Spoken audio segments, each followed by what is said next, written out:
이 아사셀이 사람 이름 아니에요? 아니야. 그럼 뭔데요? 그 아사셀이 예수님인가? 예수님은 아니야. 성령님인가? 성령님도 아니야.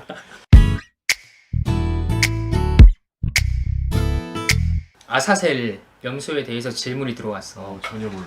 구약의 들어가는 거 아니지? 레위기 16장에 보면은 대속죄일이 나오거든. 근데 대속죄일 날에 염소를 2마리를 잡는데 광야로 보내잖아요. 그렇죠. 하나는 하나님을 위한 염소고 하나는 아사셀을 위한 염소야. 그럼 대체 아사셀의 정체가 뭐냐? 아사셀을 풀이해보면은 아즈가 염소고 아젤이 보낸다라는 거야. 그래서 떠나보내는 염소인데 대체 속죄일 문맥에 아사셀이 왜 등장하느냐가 질문이거든. 이거를 알려면은 우선 레위기 16장을 봐야 돼. 근데 16장 1절에 보면은 아론의 2 아들이 하나님께 나아가려다가 죽었다라고 시작을 하지? 이게 그 나답과 아비후잖아. 네네. 다른 불을 하나님께 드리다가 그냥 갑자기 그 자리에서 증발해버린.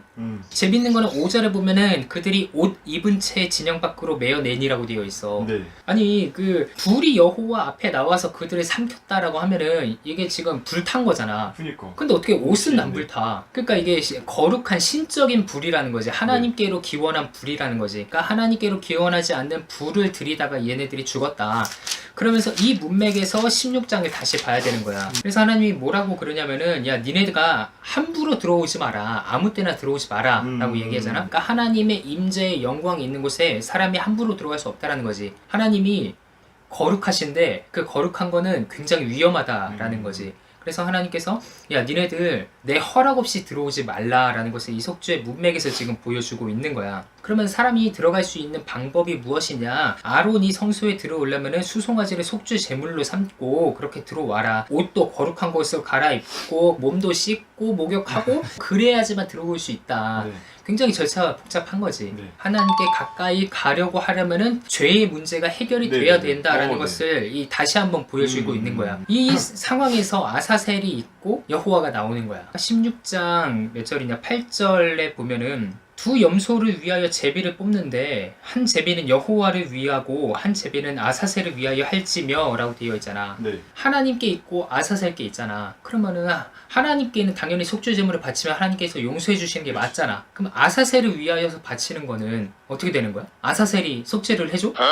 이 아사셀에 대해서 여러 가지 의견들이 있었어. 네. 하나는 아사셀이 귀신의 이름이다. 아니면은 아사셀이 그 어떤 낭떠러지의 이름이다. 그 염소를 떠나 보내잖아. 그 떠나 보내는 맞아요. 그 장소의 이름이 약간 아사셀 계곡 막 이런 느낌인 건지. 그게 아니면은 그냥 떠나 보내는 염소를 그냥 지칭하는 말이다. 뭐 이런 식으로 해석이 있어. 근데 아무튼 이 문맥에서 봤을 때 여호와가 나오고 아사셀이 나오잖아. 그러면은 동급이라는 거잖아. 그럼 어떻게 되는 거야? 이해하기가 어렵지. 그래서 아사셀을 이해하기 위해서는 우리가 이 속죄의 문맥을 봐야 되고 더 큰 문맥인 이 성전, 성막 문맥을 봐야 되고 이 성막 문맥보다 더 큰 우주적 스케일의 문맥을 봐야 돼. 이 세계관이 정립이 안 되면은 아사셀을 이해할 수가 없어. 그래서 지금부터는 그거를 설명해 줄게. 이스라엘의 세계관을. 이스라엘 사람들의 개념에는 하늘이 3층 천으로 되어 있다 그랬잖아. 그러니까 맨 위에 천상의 영역이 있다고 생각을 했고 네. 그 밑에 우리가 보는 가시적인 하늘, 네. 그리고 그 밑에 우리가 살고 있는 이 땅, 아. 그리고 그 밑에 스올이 있다고 생각을 했어. 이 도식을 성전 신학을 하는 사람들은 뭐라고 얘기하냐면은 성전이 이 창조, 우주를 따왔다라고 얘기해. 우주의 이 도식을. 이거를 성전에서는 어떻게 가져가냐면은 지성소, 성소, 그리고 성막들 아, 네. 이렇게 가져가. 그러고서는 그 밑에 스올이 있다 그랬잖아. 스올은 이스라엘 영역의 바깥 영역. 그래서 이 도식을 생각하고서는 보면은 에덴 동산이 최초의 이 도식을 따라 에덴 동산 정중앙에는 생명나무와 선악을 알게 하는 나무가 있어. 네. 그리고 에덴 동산이 있어. 그리고 그 바깥에 있는 영역이 있단 말이지. 네네. 그럼 뱀이 어디서 나왔냐? 바깥에 있는 영역에서 들어온 거야, 에덴 동산에. 자유롭게 왔다 갔다 할 수 있는 거예요. 자유롭게 왔다 갔다 못하지. 왜냐, 아담의 사명이 에덴 동산을 경작하고 지키는 거였잖아. 네. 이 문을 지키는 것이 사명이었단 말이야. 그래서 아담이 최초의 제사장적인 사명을 갖고 있었어. 네. 대제사장이라는 거지. 그 다음에 그 다음 도식이 어디 나오냐면은 시내산에서 나와. 성막을 만들기 전에 하나님께서 시내산을 부르셔가지고 모세 보고 올라오라 그러잖아. 근데 그 시내산 꼭대기에는 모세만 올라갈 수 있었고 네. 시내산 중턱에는 아론과 70인의 장로들이 갈 수 있었고 네. 나머지 이스라엘 백성들은 올라가지 못했다고 되어 있어. 네. 이 3단계의 등급이 또 여기서 나오는 거야. 그러면서 아론과 70인의 사람들이 모세와 함께 산 중턱에서 제사를 드리거든. 네. 소로 번제와 허목제를 드리는데 네. 소를 잡아가지고 피를 양푼 2개에 담아. 하나는 땅에다 뿌려. 그리고 하나는 이스라엘 백성들 장로들에게 뿌려. 네. 그러니까 이 피로 신의 산 그 땅이 백성들하고 하나가 된 거야. 여기서부터 이제 연결이 되기 시작하는 거지. 하나님께서 에덴 동산에 창설하시고 에덴 동산에 있는 흙으로 아담을 지으시잖아. 그러고서는 아담이 범죄한 이후에 하나님께서 너는 흙이니 흙으로 돌아갈지니라 이렇게 말을 하잖아. 네. 이게 하나님께서 처음에 창조하실 때부터 사람하고 이 땅하고의 관계를 묶어 놓으셨다라는 거야. 그래서 사람이 죄를 지으면은 땅에게 영향이 가. 네. 그래서 사람이 계속해서 범죄를 저지르면은 땅이 계속해서 오염이 돼. 네. 땅이 오염이 되었을 때에 이 오염을 정화하기 위해서는 사람이 죄를 짓지 않거나 아니면은 죄를 지은 사람을 내쫓아야 돼. 그러니까 도식을 다시 한번 보면은 사람하고 땅은 불가분의 관계다. 그렇죠. 사람이 죄를 지으면은 땅이 오염된다. 네. 그러면은 땅이 정화가 되기 위해서는 죄를 없애거나 아니면은 이 사람을 추방해야 된다. 네네네. 이게 기본적인 도식이야. 근데 성전하고 사람하고도 불가분의 관계가 형성이 돼. 네. 마치 땅하고 사람의 관계처럼. 네. 네. 그래서 사람이 죄를 지으면은 아까 땅에 영향이 간다 그랬잖아. 이제 성전에 영향이 가는 거야. 그래서 지성소, 그 속죄소, 언약궤, 속죄판이라고 하는 거기에 죄가 계속해서 쌓여. 네. 그러면은 이 죄가 계속해서 쌓이니까 청소를 해야 될 거 아니야. 네네. 그래서 1년에 한 번 대속죄를 만들어가지고 지성소를 청소하는 날을 하나님께서 만들어 주신 거야. 아, 그러니까 그 성전을 진짜 이렇게 물로 닦고 막 그렇게 청소를 한다는 게 아니라 그 거기에 쌓이는 그 죄를 청소한다는 거죠. 그치. 개념이 이해가 되지. 네네네. 이 사람이 죄를 지어서 지성소에 사람이 죄가 쌓여. 네. 그러면 이 사람의 죄를 씻어내야 되잖아. 네네네. 닦아내야지 네. 다시 원상복구가 되잖아. 네. 그 역할을 대제사장이 맡고 있다라는 거지. 음. 자, 그러면은 청소가 끝났어. 네. 하나님을 위해서 제사를 드리고 성전을 청소를 했어. 네. 그러면은 아사셀은 뭘까? 그 성전에 있던 쌓여있던 그 죄를 그 아사셀한테 이제 전이시켜서 그치. 아사셀을 광야로 보내서 광야로 보내서 그걸 이제 아사셀이 죽으면 그게 죄가 죽었다? 그런 의미.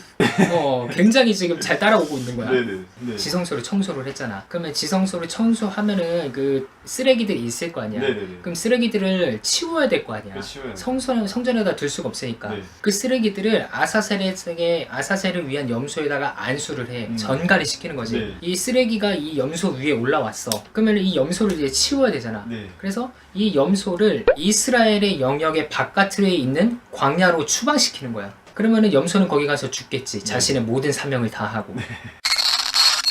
이스라엘 사람들이 지은 죄는 이스라엘 사람들이 사실은 지을 수가 없는 죄야. 그러니까 하나님과 이스라엘 사람들이 온전한 관계를 이루면은 죄를 지을 수가 없잖아. 네네네. 그런데 이 사람들이 죄를 지어. 그런 것은 하나님께로부터 기원할 수 없는 죄라는 거지. 그럼 이 죄는 어디서 왔냐? 이스라엘 영역의 바깥에서 침투했다라는 거야. 뱀처럼. 이스라엘 사람들의 사명은 마치 아담과 같이 하나님의 말씀을 지키고 또한 예배 드리는 건데 이 사명을 제대로 못했을 때에 죄가 들어온다라는 거야. 그럼 죄는 하나님께로부터 기원한 게 아니지. 그러면은 이 죄를 청소해서 아사셀 염소에게 안수를 하고 아사셀 염소가 광야로 추방한다는 것이 무슨 의미냐? 죄가 기원했던 곳으로 이 죄를 다시 돌려보내는 거야. 그럼 그 아사셀이라는 존재는 몰라도 되는 거예요? 굳이? 몰라도 되지 굳이. 궁금하긴 하다. 근데. 왜 몰라도 되냐면은 네. 아사셀이라는 단어가 레위기 16장에서만 내면 나와. 그냥 다른 데서 안 나와. 성경 중에서. 그니까 근데 그게 더 궁금하지 않아요? 그래서 그것을 나중에 레위기 뒤에서는 뭐라고 하냐면은 너희들이 전에 음란하게 섬기던 염소 귀신이 있다라고 얘기해. 이게 아사셀일 것이다 라고 추측을 하지. 근데 이 염소 귀신을 위해서 속죄하는 것이 아니라 니네들이 음란하게 섬겼던 그 염소 때문에 죄가 들어왔으니까 니네들이 그 죄를 다시 염소 귀신에게 돌려보내라. 광야로 돌려보내라. 수울에다 갖다 버려라. 라는 의미가 대속조일의 의미라는 거야. 내가 오늘 생태신학이라는 주제를 한번 다뤄보고자 해서 한번 하나님 지으신 창조 세계를 올라가 보면 좋겠다 라는 생각을 하게 됐어. 참 안타깝게도 우리 기독교인들이 창조 세계에 대해서 그렇게 큰 관심을 안 갖는 것 같다라는 생각이 든 거야. 이게 무슨 말이냐? 정치권에서는, 그리고 환경단체들에서는 계속해서 지구가 아파한다라고 얘기를 많이 하고 있어. 그래서 세계 기후 협약 같은 것도 하고 경각심을 주려고 하는데 사람들은 잘 안 바뀌지. 교회에서는 일회용품 사용량이 다른 데보다 엄청 심해. 정부에서는 아예 카페 같은 데에서 규제까지 했잖아요. 일회용 컵 쓰지 말라고. 근데 교회는 일회용 사용에 대해서 그렇게 경각심을 가지지 않았어. 교회에서 운동회 한번 한다 이러면은 다 플라스틱 수저, 나무젓가락, 종이 컵 이런 거 다 썼단 말이야. 그러면은 교회에서 운동회 같은 거 한번 하면은 나오는 쓰레기가 너무 많아. 내가 오늘 텀블러를 가져온 이유도 플라스틱을 좀 줄이고 싶어서 갖고 왔어. 그런데 나 역시도 의문은 들어. 어떤 의문이냐, 개인이 이렇게 하나하나 한다고 이 세상이 과연 바뀔까? 그럼 기독교인으로서 어떻게 우리가 바라봐야 될 것인가? 하나님의 창조 세계와 인간의 존재 이유를 좀 생각을 해야겠지. 나는 등산을 할 때마다 항상 창세기 1장이 생각이 나. 태초에 하나님이 천지를 창조하시니라. 땅이 혼돈하고 공허하며 흑암이 깊음 위에 있고 하나님의 영은 수면 위에 운행하시니라. 하나님이 이르시되 빛이 있으라 하시니 빛이 있었고 그 빛이 하나님 보시기에 좋았더라. 저녁이 되고 아침이 되니 이는 첫째 날이라. 다른 고대 근동 창조 기사들과 비교해 봤을 때 창세기 1장의 독특함은 그거야. 하나님이 이 창조 세계를 보시고서는 심히 좋았다. 욥기를 보면은 내가 이렇게 창조 세계를 아름답게 만들었더니 하나님의 아들들도 함께 기뻐했다 라고 이야기하고 있는 거지. 이 말이 무엇이냐, 하늘의 천사들까지도 엄청나게 기뻐했단다, 이것을 보여주고 있거든. 그리고 시편 104편에 가면은 어떤 이야기까지 있냐면 하나님의 창조하신 이 모든 세계들, 들짐승들, 그리고 하늘에 나는 새들, 창조 세계를 묘사하는데 재미있는 묘사가 있어. 주께서 지으신 리워 야단이 물속에서 뛰논다. 이상하다. 그치? 성경의 다른 텍스트에서 봤을 때 리워 야단은 혼돈과 악의 상징이잖아. 그런데 하나님께서 처음 만드신 그 창조 세계에서는 리워야단조차도 하나님의 이 창조 세계 안에서 즐겁게 뛰노는 그런 존재였다라는 거지. 그런데 이 창조 세계가 망가졌어. 엄청나게 우리는 가슴 아파해야 될 사건이지. 모세는 출애굽한 백성들에게 이 창조의 이야기를 들려주면서 무엇을 강조하고 싶었을까? 모세가 이야기하는 바는 그거야. 이 하나님께서 지으신 심히 아름다운 이 세계가 지금 뭔가 잘못되었다. 창세기 1장과 2장 창조 기사 내러티브를 이스라엘 백성들한테 들려주면서 곰곰이 생각해봐라. 우리는 왜 이렇게 힘들게 살게 되었을까? 그럼 우리가 편안해지는 방법은 대체 무엇일까? 이런 것들을 보여주면서 어떤 걸 강조하고 싶냐면은 너희들이 하나님의 형상으로 창조되었다. 파라오의 형상도 아니고 저런 뭐 다곤신 그런 형상도 아니다. 너희들은 천지를 지으신 하나님의 형상이고 너희들은 노예가 아니고 너희들은 왕이다 라는 것을 알려주고 있는 거지. 그러면서 창세기 1장 28절에서 뭐라고 얘기하냐면 하나님께서 너희들을 아무런 계획 없이 지은 게 아니야. 너희들은 천상의 회의를 통해서 모든 천사들도 다 동의를 했어. 그러면서 너희들의 이 창조 세계의 정점이다 를 얘기해주고 싶은 건데 재밌는 단어가 있어. 너희가 생육하고 번성하여 땅에 충만하라, 땅을 정복하라, 땅을 다스리라 이렇게 얘기하고 있지. 근데 이게 정복하고 다스리다 라는 단어가 사실은 모욕적인 말이거든. 카바시하고 라다를 썼어. 카바시는 어떤 단어냐면은 강간하다, 겁탈하다. 와, 땅을 강간해라. 이야. 이게 에스더에서 한번 쓰여. 하만이 에스더한테 살려달라고 빌면서 에스더한테 다가가잖아. 그랬더니 그거를 보고 아하수에로가 그렇게 얘기하지. 아니 이 녀석이 이제 내 왕후까지 겁탈하려고 하느냐 했을 때 그 겁탈이 카바시가 쓰였어. 그럼 라다는 어떨 때 쓰였냐면은 이거는 포도주를 으깨다, 포도를 밟다, 짓밟다. 그러니까 기본적인 것은 이제 위에서 눌러가지고 이제 으깨는 그런 단어란 말이야. 근데 하나님께서 세상을 창조하실 때 생육하고 번성하여 땅에 충만하라, 여기까지 이해가 되지. 땅을 강간하라. 근데 그 땅을 강간하고 땅을 짓밟으라는 거야. 이게 대체 무슨 뜻이냐라고 할 수 있잖아. 이게 어떤 뜻이냐면은 출애굽한 그 백성들이 이제 가나안 땅으로 들어갈 거 아니야. 근데 가나안 땅이 뭔가 잘못되어 있어. 너희들이 들어가서 너희들이 만들어내야 할 그 하나님의 나라가 지금 뭔가 이상해. 그러니까 강간해서 그거를 정상적으로 만들어라. 그치. 그게 가나안 정복의 이 정당성을 입증해 주는 거지. 이거를 윤리적으로 보면은 굉장히 이거는 비윤리적이다 라고 이야기할 수 있겠지만은 짓밟고 으깨고 그런 강한 워딩을 쓸 정도로 모세가 얘기를 한 거는 정말 그 가나안 땅이 지금 뭔가 잘못돼도 한참 잘못되었다라고 이야기할 수 있는 거지. 너희들의 본질적인 사명은 그곳에 들어가서 하나님의 창조 세계를 이룩해야 된다. 그러면 이거를 오늘날 적용하면은 다들 학살하고 가스실로 보내야 한다. 그치. 야, 그래서 이 문화 명령이 잘못 이용되어 왔어. 심지어 이거는 산업혁명을 정당화하는 구절로도 쓰였거든. 엄청나게 막 매연이 일클고 노예들도 막 대동을 하고 왜냐, 우리가 잘 살아야 되니까, 우리가 지금보다 더욱 더 발전해야 되니까. 그래서 환경 필요 없다. 세상을 정복하고 다스리고 짓밟고 막 개간하고 산을 깎고 이런 것들을 정당화하기 위해서 이것을 문화 명령이다, 하나님께서 우리 인간에게만 주신 특권이다, 이렇게 해석을 했지. 근데 이거는 잘못 해석한 거야. 그래서 일단 1차적으로 정복하고 다스리라라는 것은 가나안 땅에 대해서 우리가 얘기할 수 있는데, 전체적 큰 틀에서 보면은 우리가 지금 살고 있는 이 창조 세계를 어떻게 이해할 것인가 에도 이것을 적용을 할 수가 있겠지. 근데 우리들이 봤을 때 한 가지 확실한 거는 이 세상은 뭔가 잘못돼 있어. 그래서 나는 이 등산을 할 때마다 이 자연 세계를 보면서 굉장히 감동을 많이 받아. 깐트다. 왜냐, 나는 기본적으로 사람을 별로 좋아하지 않아. 세상에 사람만 없으면 평화로워졌을 텐데. 그래서 나는 이 사람이 없는 그 새벽 시간대에 혼자서 산행을 하면서, 야, 역시 자연은 평화롭지. 자연이 평화로워? 얼마나 이 산에 올라와서 이 새들이 주저귀는 소리와 푸릇푸릇한 나뭇잎들을 보면서 또 꽃들도 보면서, 그 산에 이제 햇볕이 뜨고 있을 때 개미들 왕국에서는 서로 전복 전쟁이 일어나고 있고.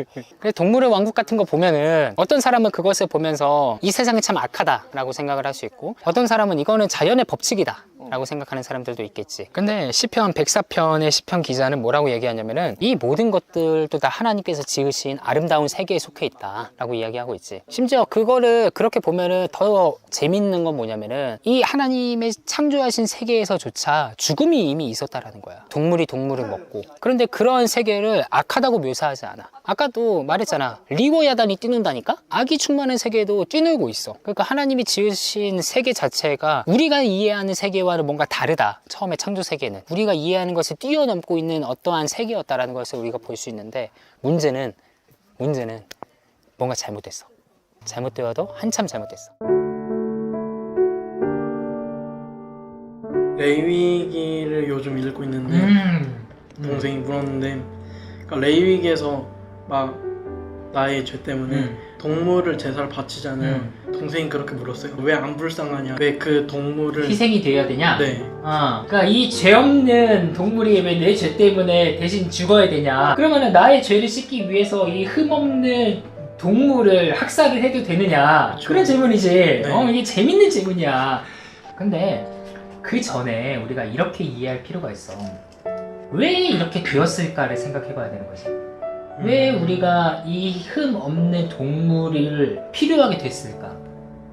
창조 목적, 창세기에 나오는 창조 목적은 생육하고 번성하고 땅에 충만하고 땅을 정복하고 다스리고, 이 5가지의 사람의 사명이 있었단 말이야. 하나님이 보시기에 좋았더라라고 그 만든 이 아름다운 세계를 우리가 잘 가꿔야 될 필요가 있는데, 선악과를 따먹음으로써 하나님이 명령하신 것을 하지 않음으로써 사람과 하나님 사이에 이 화목의 관계, 완전했던 이 관계에 금이 가버린 거야.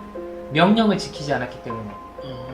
그 결과가 뭐냐? 이 세상에 죄가 들어온 거고, 우리의 죄를 위해서 이 세상이 희생을 하고 있는 거야 지금. 레위기는 그거를 얘기해 주는 거야. 어떻게 하면은 하나님과 나의 관계가 올바르게 설 수 있을까?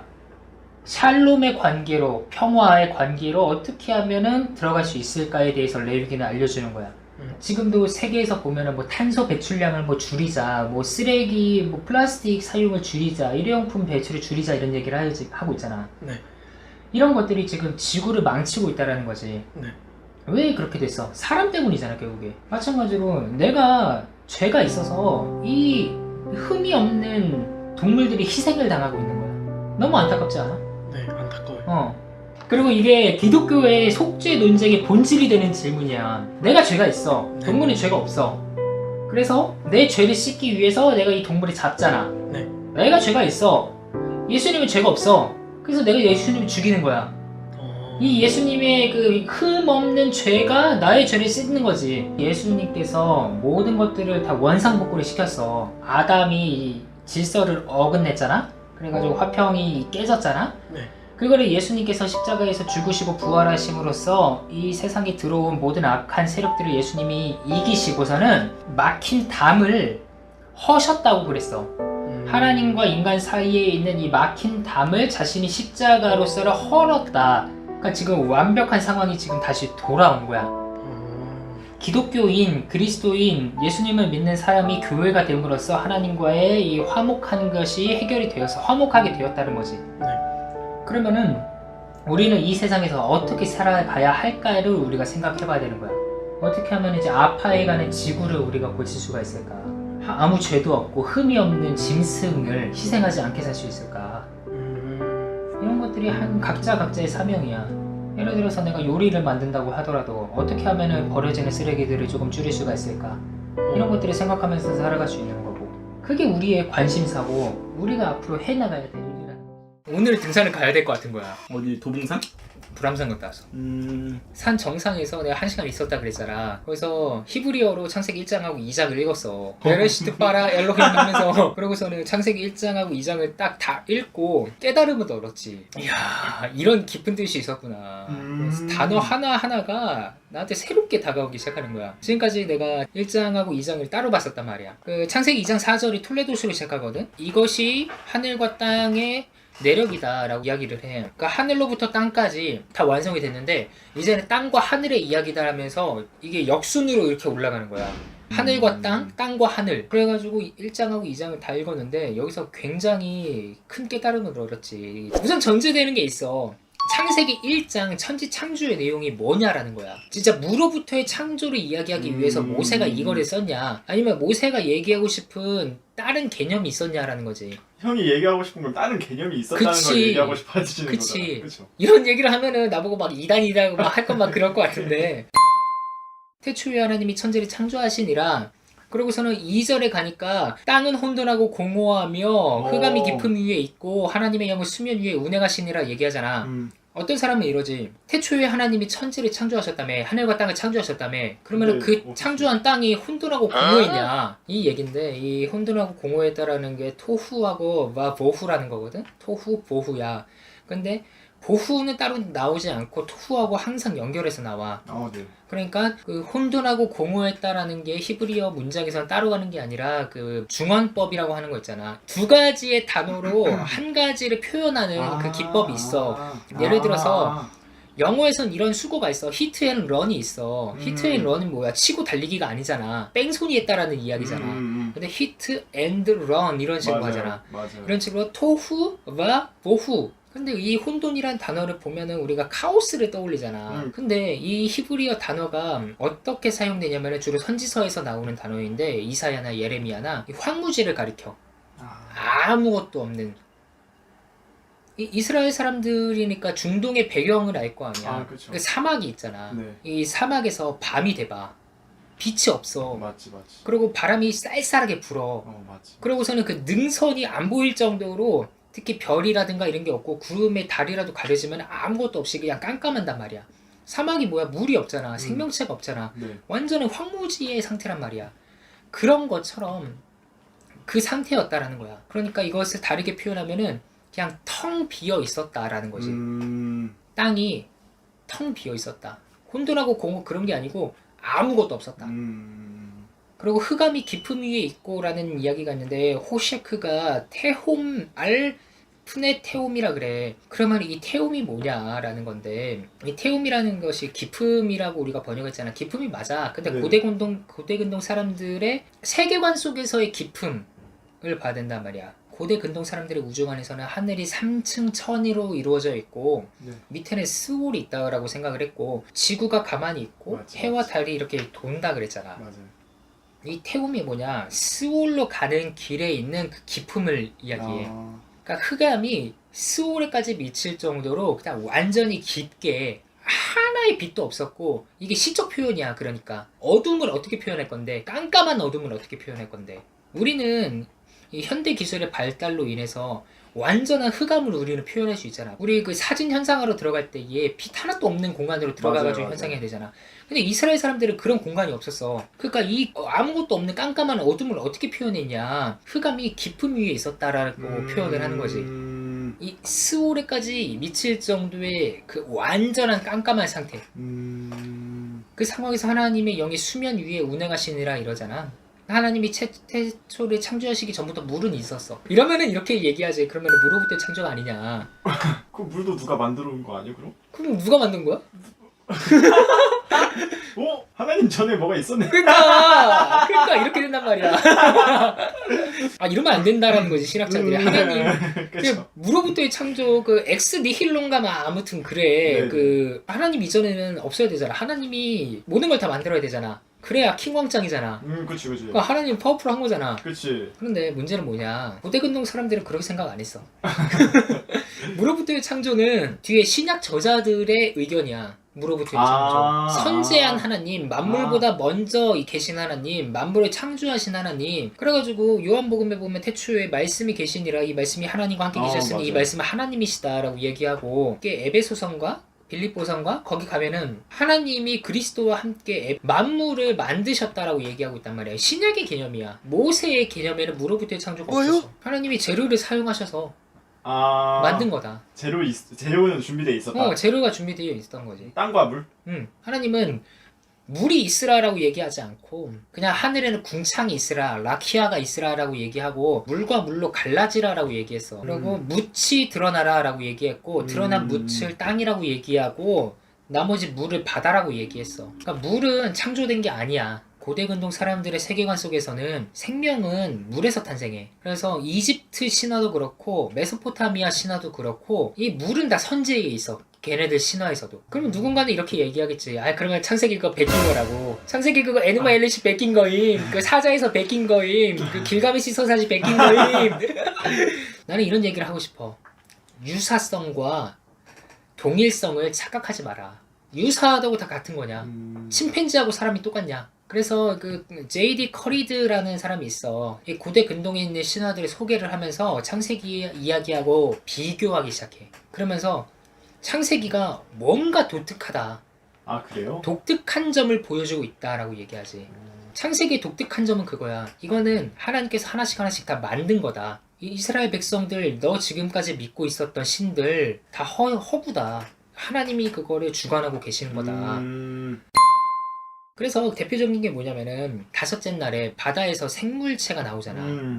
네. 거기서 큰 바다 생물체라고 번역된 게 있어. 바다 생물체, 이게 큰 히브리어로 바다 짐승. 가돌탄닌이야. 가돌탄닌. 그러니까 탄닌이라는 게 이 고대 근동 사람들에게는 이게 신화적인 존재야. 뭔가 묘사할 수가 없으니까 그냥 큰 물고기라고 얘기한 거야. 가돌탄닌이라고. 특히 페니키아 사람들, 네. 페니키아 사람들이 다시스하고 이스라엘하고 계속 왕래하면서 해양 문화를 만들었단 말이야. 그 사람들이 지중해를 다니다가 무슨 생각을 했을까? 바다를 가는데 깜깜해.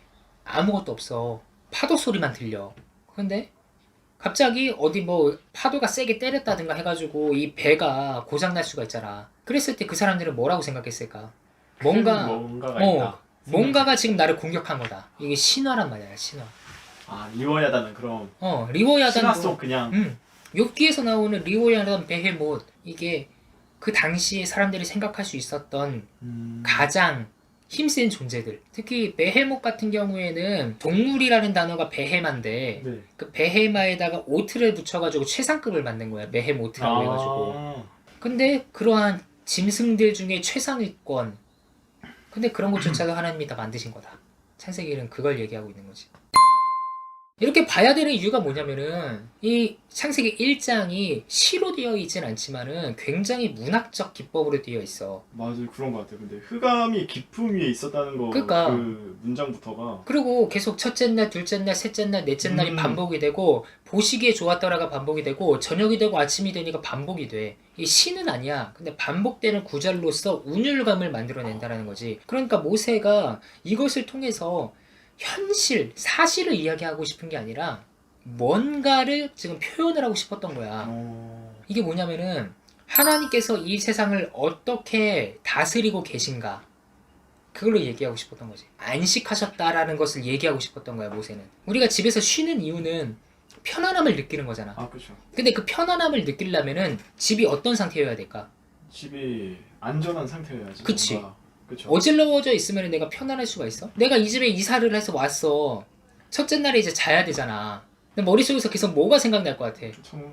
누웠지만은 머릿속으로는 이 가구 배치를 어떻게 해야 될까? 내일 일어나면 이거 사이즈 쟀는데 안 맞으면 어떡할까? 이게 계속 생각이 난단 말이야. 이런 번민과 고뇌에 빠져가지고 내가 자잖아. 그런데 이 모든 일들을 다 마친 다음에 내가 여기 이것저것 다 배치를 하고 침대에 누워가지고 딱 쉬어.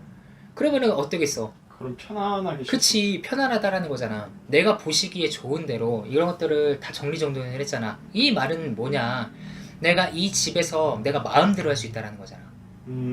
내가 이 집에서 누군가의 허락을 맡아가지고 이거 넣고 그러는 거 아니잖아. 그렇죠. 이 얘기를 모세가 하고 싶었다라는 거지. 하나님께서 세상을 딱 만드셨는데 정리정돈이 안 된 거야. 뭔가 지금 이삿짐이 다 들어왔어. 만들어야 되는데 전기가 안 들어와. 그러니까 하나님이 처음에 빛을 만드는 거지. 예히어르 와 예히오르. 이거를 월튼 같은 경우에는 하나님께서 하늘 성소에 대관식을 하신 거다라고 얘기를 해. 무질서를 질서로 만드신 다음에 하나님께서는 쉬고 계신다라는 거지. 다스리고 계신다라는 거지. 1장에서 내가 가장 놀랍게 여겼던 거는 뭐냐면은 네. 동물들을 만드시면서 하나님이 그들에게 명령을 하셔. 생육하고 번성하고 충만해라. 네. 그러고서는 뒤에 여섯째 날에 사람을 만드시거든. 근데 사람을 만드시는 게 굉장히 독특해. 하나님의 형상대로 만들었다 그래. 하나님의 형상과 모양대로. 이 젤렘하고 네무트라는 건데 네. 이 젤렘이라는 것을 봤을 때는 어떻게 쓰이냐면은 도장 찍는 걸 가리켜. 도장을 찍었을 때 나오는 이 모양이 도장의 모양하고 똑같잖아. 그러니까 컨트롤 CV 한 거야. 이것에 대해서 학자들이 또 많은 논의를 했지. 하나님의 형상이 그럼 대체 뭐냐? 타락을 해서 뭐 하나님의 형상 잃어버렸다 막 이런 얘기들을 하잖아. 그래서 뭐 조직신학자들 뭐 지, 정, 의 뭐 이렇게 얘기하면서 하나님의 속성 막 이야기하면서 닮을 수 있는 하나님의 그 속성이 있고 절대 인간이 하나님의 형상을 닮을 수 없는 절대적인 속성 그렇게 나눠져서 나 그런 거 나 너무 싫어. 근데 내가 봤을 땐 그건 아닌 것 같아. 이거를 창세기 1장 2장의 그 문맥과 네. 26, 27, 28 그 절에서 나오는 것에 비췄을 때 하나님의 현상이 뭔지 알 수가 있는 거야. 우리가 우리의 모양대로 사람을 만들자. 그러고서는 하나님께서 하나님의 형상과 모양대로 사람을 만드실 때 남자와 여자를 만드셨다라고 되어 있잖아. 그래서 남자하고 여자를 만드셨어. 네. 그러고서는 명령을 주시잖아. 이것을 문화 명령이라 그러지 많은 사람들이 생육하고. 생번 충정 다로 외우면 돼. 생육하고 번성하고 땅이 충만하고 땅을 정복하고 땅을 다스리라. 시험에 나오나요? 교수님? 많이 나오죠. 네. 많이 나오죠. 이거는 외우셔야 돼요. 네. 네. 근데 여기서 독특한 게 있어. 생육하고 번성하고 충만하라. 네. 이거는 앞에 있는 물고기, 새, 동물한테도 해당한 내용이야. 네.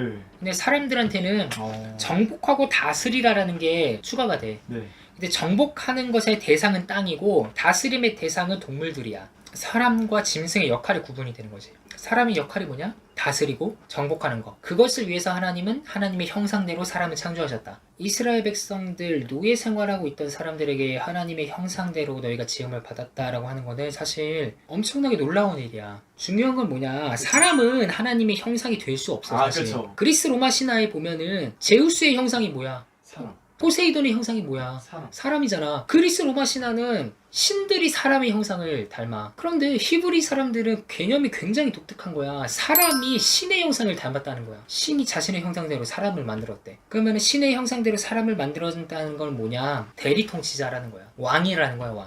사람이 왕이다. 근데 이 정복하다에 해당하는 히브리어가 카바시고 다스리다에 해당하는 단어가 라다거든. 네. 근데 이게 라다부터 보면은 이게 다스리다라는 게 우리는 그냥 통치를 얘기하잖아. 사람 왕이 돼가지고 밑에 있는 사람들 다스리고. 근데 그거는 주로 마샬이 쓰여. 근데 여기서는 라다가 쓰였단 말이야.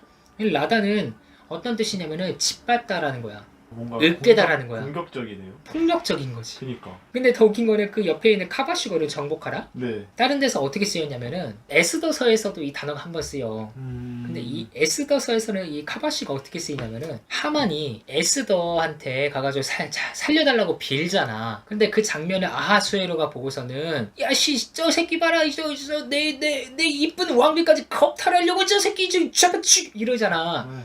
겁탈하다로 쓰여. 아우 진짜요?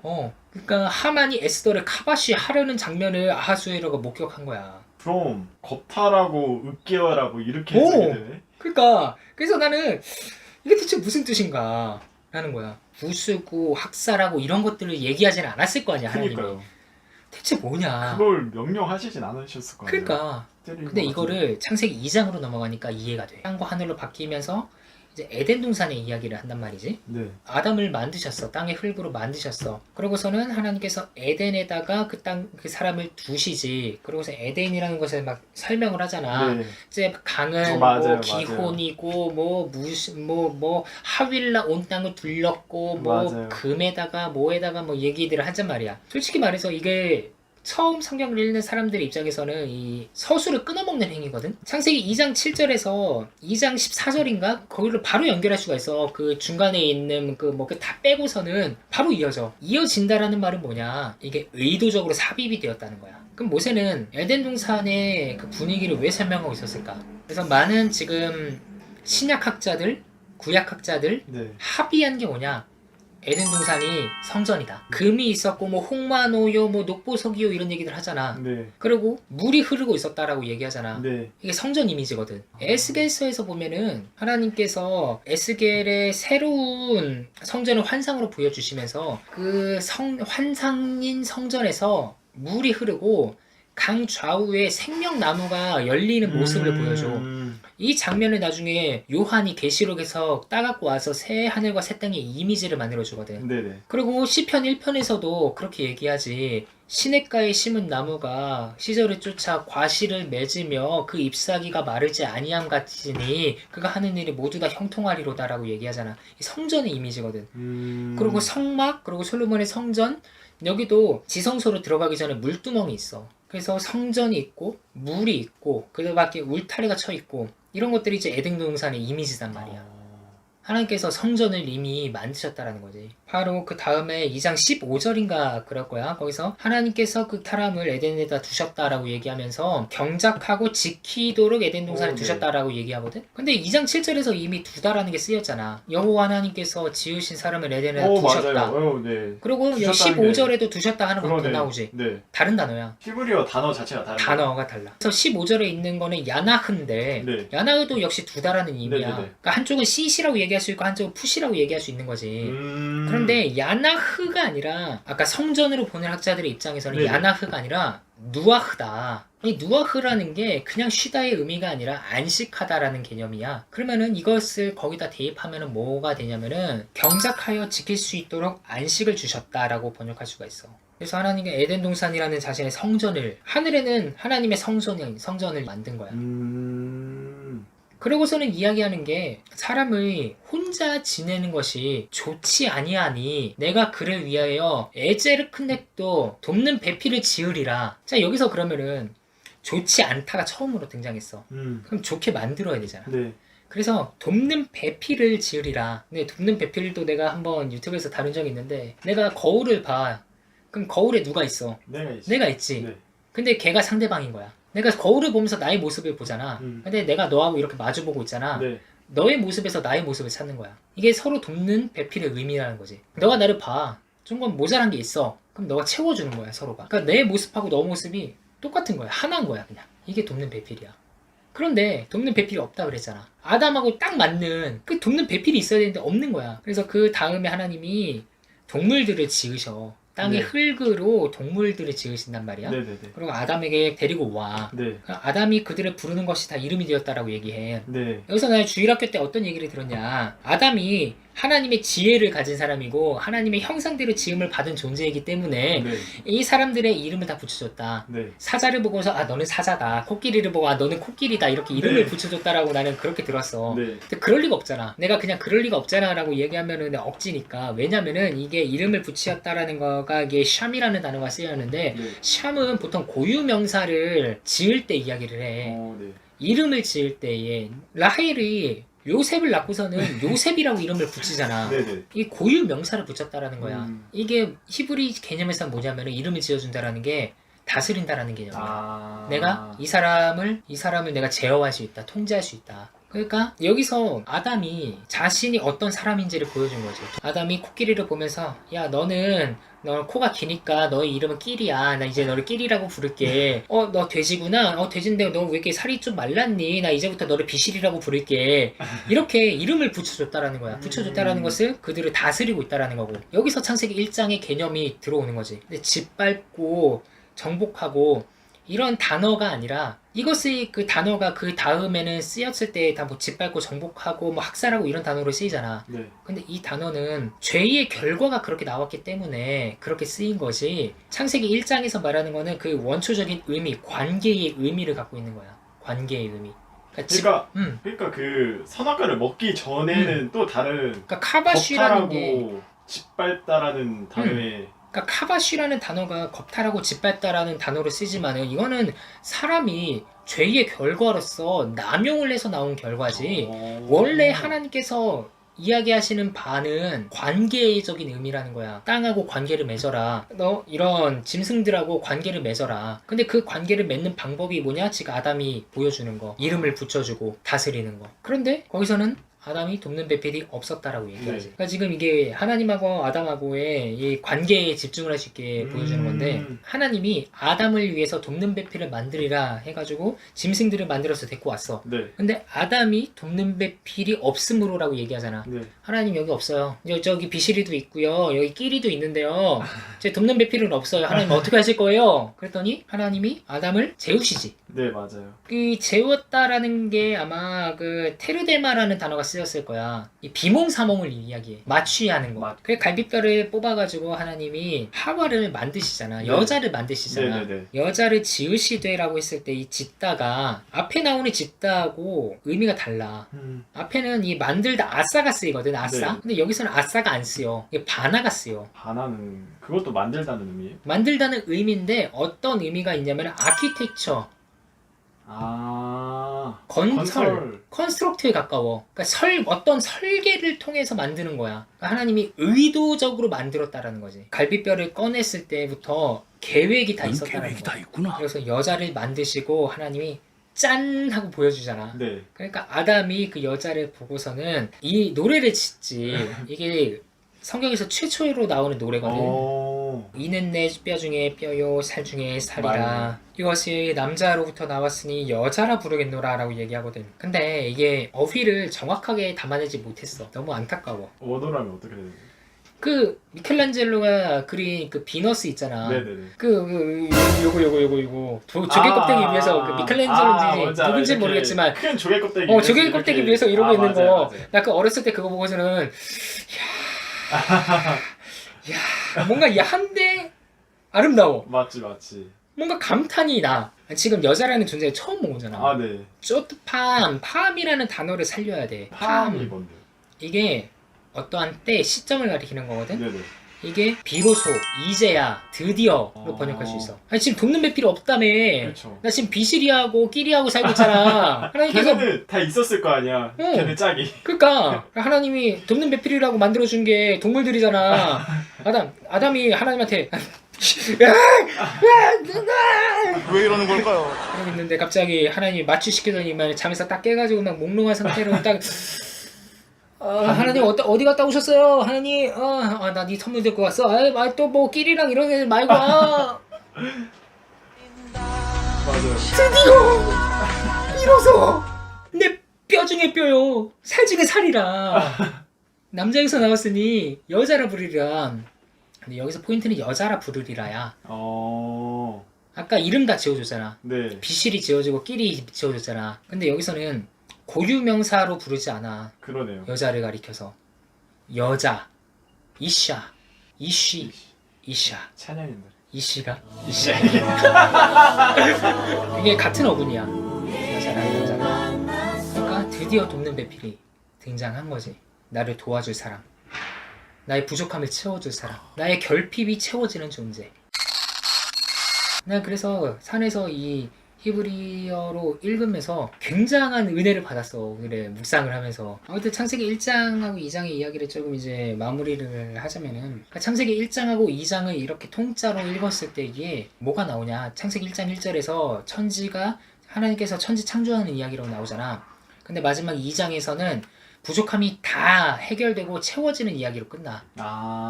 남자의 부족함을 여자가 채워주면서 끝나. 하나님께서 그러네. 마지막 날에 성전에 들어가셔서 안식하는 이야기, 땅에서 성전 짓는 이야기, 그리고 관계의 이야기를 볼 수가 있는 거고, 더 나아가가지고는 사람과 사람 사이의 관계뿐만이 아니라 땅을 정복하고 다스리라 네.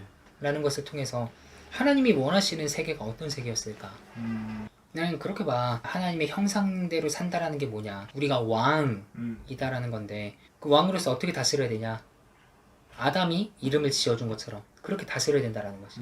우리가 보통 회막, 성막이라고 하면 하나님께서 만나시는 장소라고 얘기하잖아. 근데 정확히 하나님을 만나는 장소가 어딘 줄 알아? 지성소에 들어가면 만나는 거야? 아니에요? 아니야. 내가 옛날에도 거룩의 도식을 한번 얘기했었지. 네. 이스라엘의 바깥 영역 내가 계속 얘기하면서 네, 바깥 영역. 이 동쪽에서 서쪽으로 들어가는 이것 도식을 강조했잖아. 네. 이스라엘 바깥에서부터 시작해서 이스라엘로 들어오고, 성막으로 들어오고, 성막 뜰로 들어가고, 이 성소로 들어가고, 지성소로 들어가고. 그럼 지성소가 끝이야? 끝 아니에요? 아니야. 그 중간에가 있어. 지성소 중간이 있어. 언약궤? 언약궤가 있다고. 잠깐만. 정확히 내가 지금 이제 언약궤에 대한 이야기를 풀어줄게. 오케이. 모세를 부르셔가지고 아브라함의 후손들을 하나의 나라로 세우시고 출애굽하시고 시내산에서 성막 만들라고 얘기하고 성막을 짓잖아. 네. 여기서 언약궤라는 것을 만들라고 하거든. 네. 출애굽기 25장에 보면은 증거궤, 언약궤를 만들려는데 이게 에두트라고 그러거든. 히브리어로 증거궤 에두트. 근데 이게 에드에서 나왔어. 에드는 증인이라는 뜻이야. 그래서 이 썰을 좀 풀어보자면은 이 25장에서 증거궤 이야기를 하면서 하나님이 뭐라 그러냐면은 거기서 내가 너와 만나고 라고 얘기했어. 그러니까 지성소에서 만나는 게 아니라 언약궤에서 만난다. 그러면 언약궤는 뭐 하는 공간이냐라는 거잖아. 네. 자, 언약궤는 일단은 궤잖아. 네. 궤라는 건 상자라는 거잖아. 상자죠. 그럼 언약궤 안에는 아론의 쌍난 지팡이와 만나 항아리하고 10계명 돌판이 들어있는 걸로 알고 있지. 그러면은 뚜껑을 덮어야 되잖아. 이거를 속죄판이라고 얘기한단 말이야. 시은좌라고도 얘기하지. 이 뚜껑에는 그룹이 새겨져 있어가지고 이 날개를 같이 마주 보게 만들었단 말이야. 자, 이게 언약궤야. 언약궤가 무엇을 상징하느냐? 왜 언약궤가 증거궤라고 얘기하느냐? 이게 하나님의 천상회의를 본뜬 거야. 주로 성경에서 어떻게 쓰이냐면은 이 뚜껑이 발등상이다라고 얘기해. 그렇죠. 하늘은 나의 집이고 땅은 나의 발등상인데 그 발등상이 언약궤 뚜껑이라는 거야. 그러니까 우리가 생각을 해보면은 하나님께서 지금 좌정하시고 언약궤 뚜껑을 밟고 계시고 케루빔은 거기 쫙, 모세는 거기서 천상회의의 일원으로서 자리를 하고 있다는 거지. 욥기에서 그 천상회의를 하잖아. 거의 이제 사탄이 거의 들어가는 것처럼 모세도 거의 들어간다. 그치. 그런 거지. 그래서 20몇 장인가? 거기 엘리바스가 두 번째 말에서 뭐라고 하냐면은 네가 하나님의 회의에 참여했느냐라고 얘기해. 이 말은 하나님의 회의에 들어갈 수가 있다라는 거야. 그래서 바벨탑을 쌓았을 때도 사람들이 우리 이름을 그 탑을 하늘에까지 닿게 하자. 그것도 그 하나님의 천상 회의를 통하는 장소를 우리가 만들어내자. 그래서 이 천상의 회의에 참여했다라는 것을 알려주기 위해서 이게 증거궤라고 얘기하고 있는 거고. 그래서 이스라엘 백성들은 어떤 생각들을 갖고 있었냐면은 언약궤가 하나님의 임재의 공간이라고 생각을 한 거야.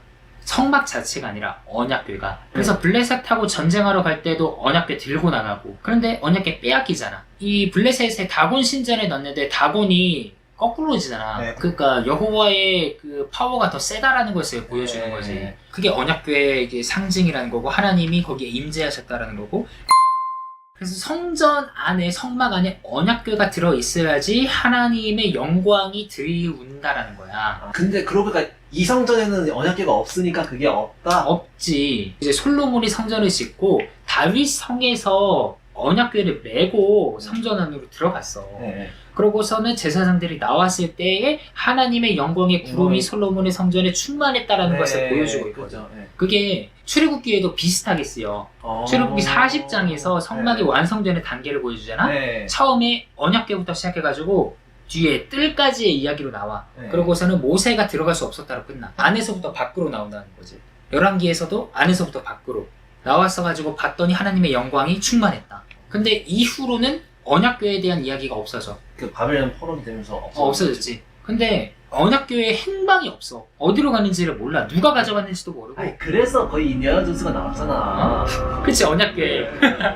인디아나 존스.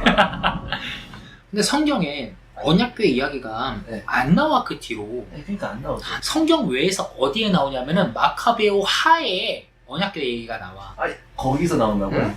거기에 뭐라 그러냐면은 네. 예레미야가 언약궤를 숨겼다. 가능할 것 같긴 해. 예레미야가 언약궤를 숨기고서는 거기를 아는 사람이 아무도 없게끔 만들었는데 네. 어떤 사람이 그 예레미야의 뒤를 쫓아가지고 언약궤가 어디에 있는지 살펴보려고 했어. 네. 그랬더니 예레미야가 걔네들이 책망했다. 야, 내가 아무도 모르라고 하지 않았냐. 근데 확실히 가능성은 있을 것 같아. 일단. 가능성은 있어. 네. 근데 일단은 어디로 가는지 모르겠어. 나는 만약에 언약궤를 찾으면 일단 10계명 돌판이 있는지 아니 보이고. 그죠. 그거 일단 돌이 썩진 않을 거 아니야. 만나는 썩. 만나 썩었을까?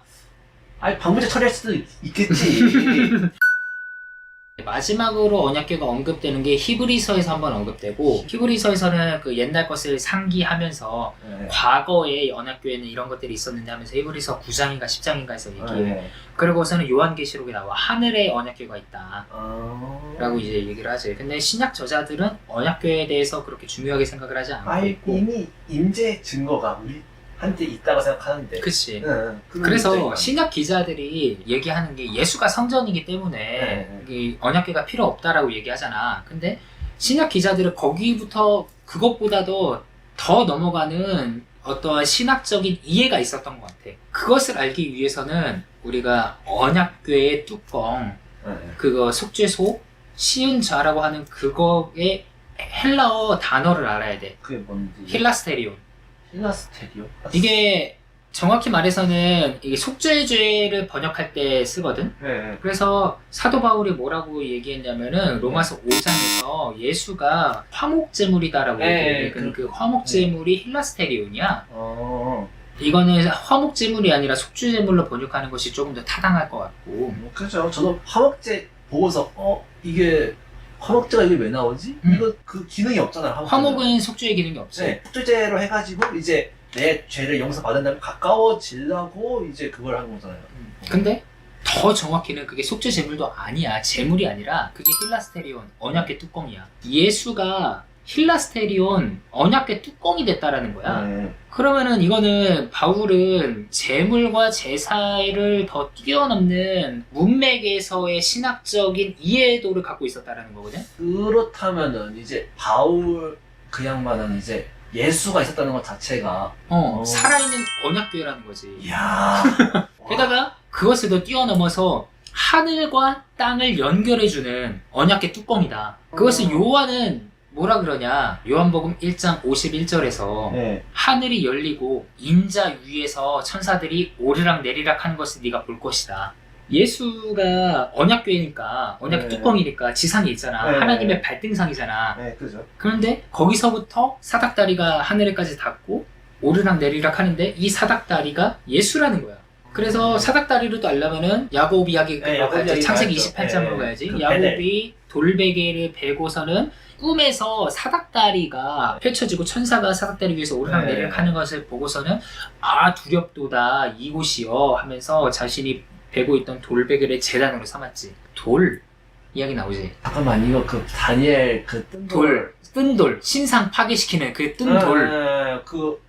그거랑 연계된다고? 그리고 베드로가 이 베드로 전서 2장에서 네. 산돌 예. 얘기를 한단 말이야. 예.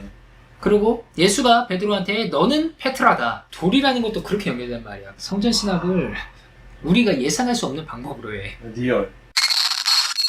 그래서 바울은 예수가 우리를 위한 뚜껑이 됐다. 언약의 뚜껑이 되었다. 움직이는 뚜껑이 되었다라고 얘기하고 있고, 또한 바울은 우리가 성령의 전이 되었다라고 이야기하면서 우리가 또 언약의 뚜껑이 되었다라고 얘기하고 있고, 히브리 기자는 더 재밌어. 옛날 것들을 보여주면서 거기에 뭐 아론의 쌍난 지팡이가 있고 뭐 만나의 항아리가 있고 뭐 지금은 이런 것들을 낱낱이 밝힐 수는 없는데 이 옛 것은 개혁할 때까지 남겨둔 것이다라고 얘기해. 그러니까 옛날 거는 그냥 옛날 거고 그냥 상징이고 표징일 뿐이다. 그럼 그것이 가리키는 게 뭐냐? 예수를 가리키는데, 예수가 우리의 대제사장이 되어서 자신의 피로 하늘 성소에 들어가서 단번에 제사를 드렸다라고 얘기해. 그 죽음으로? 자신의 죽음으로. 그러니까 십자가가 또한 하늘과 땅을 연결해주는 그 매개체가 됐다라는 거지. 네. 사닥다리, 언약의 뚜껑, 십자가. 그러면서 히브리서 기자가 얘기하는 바는 하늘에 있는 것의 모형이다, 땅에 있는 게. 그래서 성전과 그런 언약궤랑 이런 성막이라든지 이런 문맥을 가져갈 때에 나는 구약에서 바로 신약으로 넘어가는 것보다 더 중요한 게 하나 있다고 생각해. 여기서 무조건 구약에서 거쳐가야 되는 장면이 에스겔이다. 에스겔을 이해해야지만은 우리가 이 신구약을 통합시켜서 갈 수가 있어. 새 성전이 나오잖아요. 길이부터 시작해가지고 어떻게 만들어질 거다 세세하게 나오잖아. 그러면 우리가 그런데 먼저 알아야 할 것은 에스겔이 2차 포로였단 말이야. 그리고 에스겔서 1장에 보면은 30년째에 이런 이야기가 되어 있어. 이게 에스겔이 지금 30살이라는 거야. 제사장의 직분은 30살부터 시작할 수가 있어.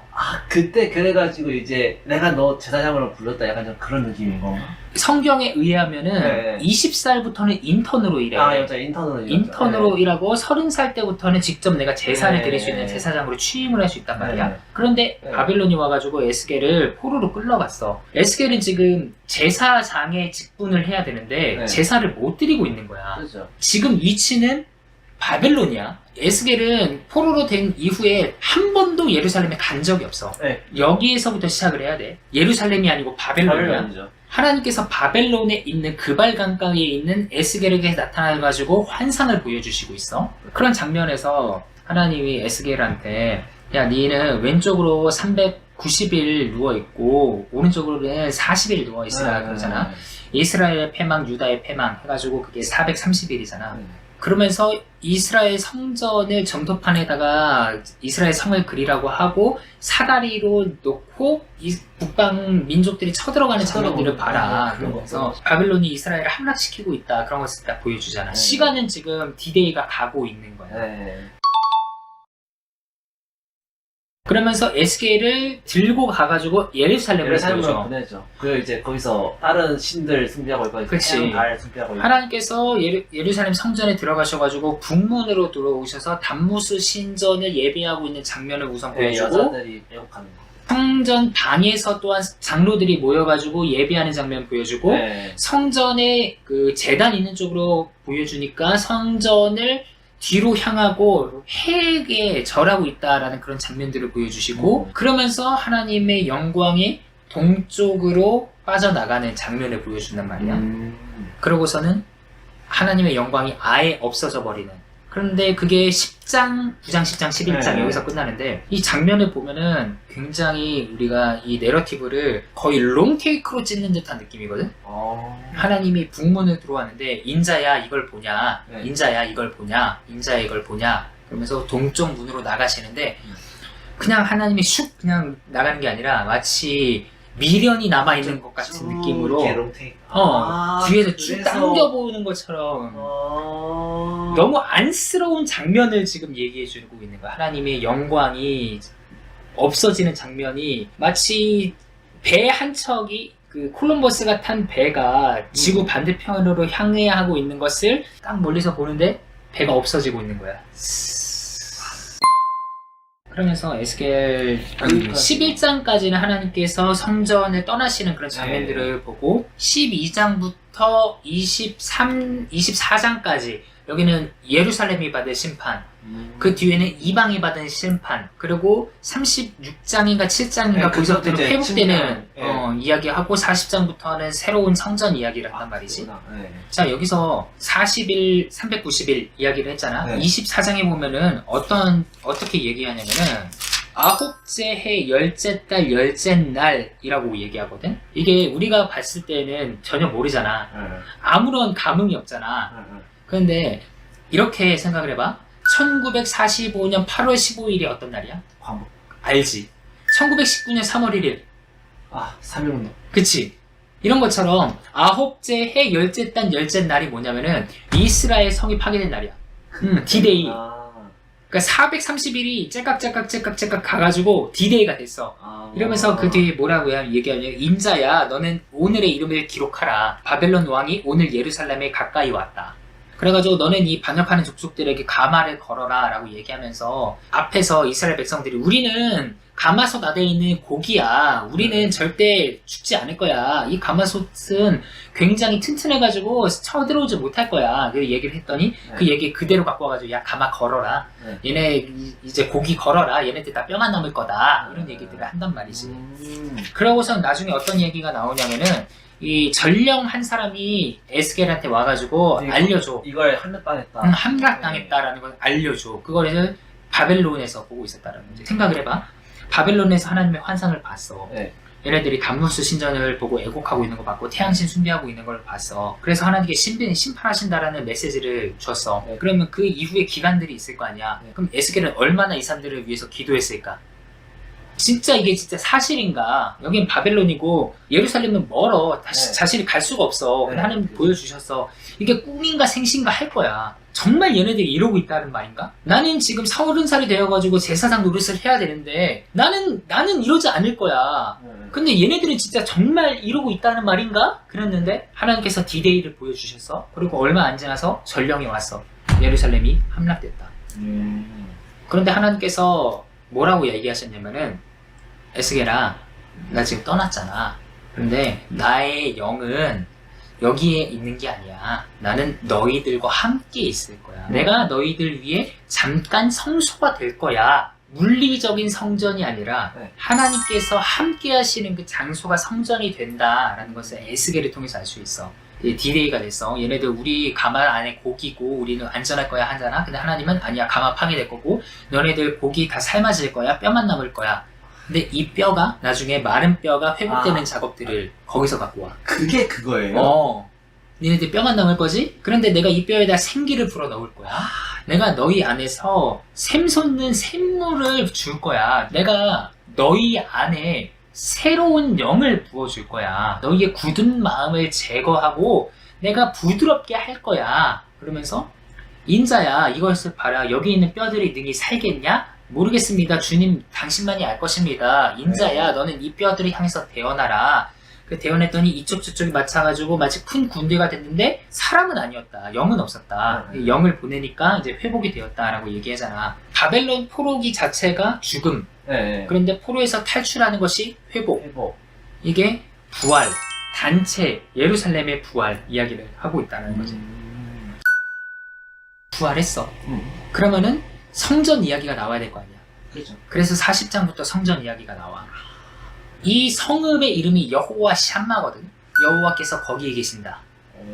근데 이 성전을 자세히 보면은 이 성전은 이 환상의 성전이고 이 실제로 있는 성전은 아니야. 우리가 재림 이후에 회복된 성전의 모양을 보여주는 것도 아니야. 왜냐면은 그 성전 안에서는 여전히 속죄제를 진행하거든. 제사를 드리거든. 그러니까 요한이 본 그 성전의 환상하고도 달라. 기능 자체가 아예 달라. 그러면 우리는 에스겔 성전을 통해서 뭘 볼 수 있느냐? 이게 40장이거든. 여기서 하나님이 성전을 보여주시는데 여기서는 어떤 내용을 보여주시냐면은 하나님의 영이 다시 동쪽으로 들어오는 장면을 그리고 있는 거야. 에스겔 처음 1장부터 10장, 11장 거기서는 하나님의 영이 동쪽으로 나가는 장면 보여주시는데 40장에서는 하나님의 영이 다시 들어오는 장면을 보여주고 있어. 그러면서 성전 측량하고 지파 다 세우고 성전에서 강물이 흘러나온다 그러지. 성전에서 강이 흘러나와서 처음에는 발목에 잠기고 허리에 잠기고 그 다음에 헤엄칠 수 있을 만큼의 엄청나게 큰 강물이 되는데 그 강 좌우편에는 만국을 치료하는 열매들이 열린다. 그런 것들을 에스겔이 이제 보여주면서 마지막에 여호와가 거기에 계신다 라고 이제 끝나는 거죠. 여호와 샴마라고 해가지고. 그래서 우리는 에스겔을 또한 이렇게 보면서 하나님의 영이 다시 한번 회복되는 성전에 들어있고 거기에 충만한 거를 보고 하나님의 영이 거기 계신다라는 곳에서 성전의 이름을 만들어 놨어. 그러면은 에스겔이 봤던 그 환상은 뭐냐? 이것은 미래에 있을 회복될 이스라엘이라는 거잖아. 그러면은 우리가 여기서 봤을 때 하나님의 영은 환상의 성전에 있으니까 이 지금 지상에 있는 성전에는 없다. 라는 것을 우리는 에스겔을 통해서 볼 수 있습니다. 안녕하세요, 이창입니다. 오늘 잠깐 그런 얘기를 하면 좋을 것 같아요. 느헤미야 시대 때, 에스라 시대 때 과연 하나님께서는 성전에 임재하셨는가 하는 것이죠. 과연 하나님께서는 이 스룹바벨이 만든 이 성전에 임재하셨을까요?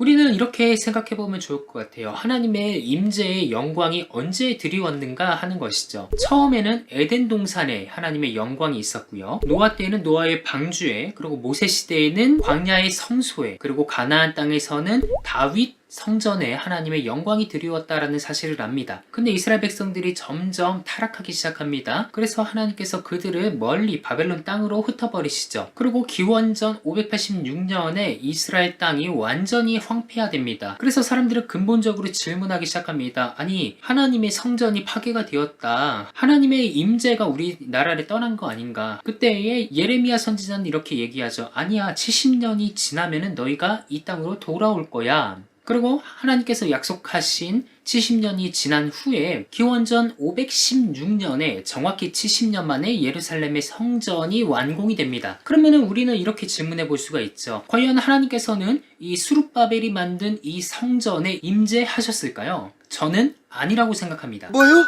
하나님께서는 이사야 선지자를 통해서 이렇게 말했습니다. 나는 손으로 만든 성전에 거하지 않는다. 우주가 나의 집이고 땅이 나의 발등상이다. 너희들이 나의 성전을 짓겠느냐. 에스겔 선지자에게는 이런 말씀을 주셨어요. 야, 니네들 성전이 없잖아. 그런데 내가 너희들 위에 성전이 될 거야 라고 말이죠. 70년이 지난 후에 예레미야의 예언이 이루어지면서 사람들이 가나안 땅에 들어와서 하나님의 성전을 건축했습니다. 그런데요, 페르시아 때 그 땅에 남아있는 사람들이 있었는데 대표적인 사람이 다니엘입니다. 다니엘은 페르시아에 남아있었고 예루살렘에 귀환하지 못했어요. 그래서 다니엘서에서 보면은요, 다니엘서 9장인가요? 거기서 다니엘이 하나님께 기도합니다. 하나님, 저희가 하나님께 잘못했습니다. 우리 조상들이 이렇게 잘못해가지고 우리가 이렇게 벌을 받았습니다. 그런데 제가 예레미야의 책을 읽다 보니까요, 70년 만에 회복이 되리라 라고 말씀하셨는데 왜 우리는 아직도 포로 생활을 하고 있습니까? 그랬더니 가브리엘이 날라와가지고 이렇게 얘기합니다. 아, 그거 70년이 더 있을 거야. 그러니까 490년이 지날 거야. 이렇게 얘기했었죠. 이 말이 무엇이냐? 일부 사람들이 가나안 땅에 들어와서 그 땅을 회복시켰지만 성전도 재건했고 성벽도 재건했지만 아직도 디아스포라 유대인들이 남아 있었다라는 거예요. 모든 지파가 다 돌아오지 못했다라는 것이죠. 이런데 하나님의 영광이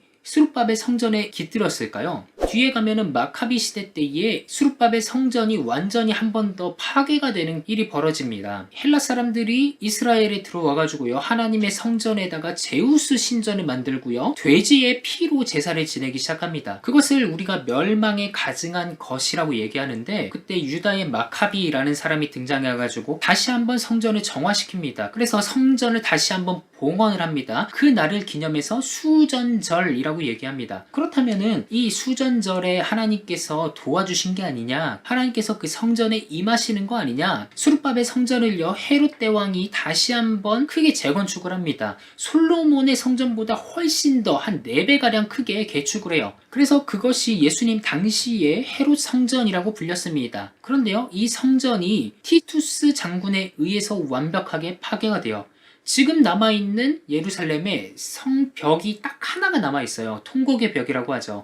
이것이 그 성벽이에요. 이 성전에는 하나님의 영광이 깃들지 않았음이 분명합니다. 그러면 이렇게 얘기하실 분들도 계시겠죠. 아니, 하나님의 영광이 성전에 안 계셨으면 말이 됩니까? 하나님께서 직접 그 성전을 재건하라고 학개와 스가랴를 부르셔가지고 성전 재건을 촉구하지 않았습니까? 그런데 그 성전에 하나님이 안 계신다는 게 말이 됩니까? 우선 명확하게 알 수 있는 게요, 하나님께서 학개 선지자에게 이렇게 말씀하셨어요. 이 성전의 나중 영광이 예전 영광보다 크리라. 지금 이 성전의 영광에 대해서는 전혀 말씀하시지 않은 거예요. 예전에 영광이 있었거든요. 솔로몬 때에 하나님께서 영광을 그 땅에 들이우셨거든요. 성전 봉헌식을 한 다음에 마치 모세의 성막에 하나님의 영광이 들이운 것처럼 솔로몬의 성전에도 하나님의 영광이 들이웠거든요. 그런데 이 영광이 이 성전이 아니라 나중 영광이 더 크다라고 얘기하신 거예요. 이게 무엇이냐? 제2성전은 하나님의 영광이 이 땅에 다시 임할 것을 보여주는 사인이라는 겁니다. 스룹바벨을 통해서, 에스라를 통해서, 느헤미야를 통해서 그 가나안 땅의 회복 작업들을 미리 보여주시면서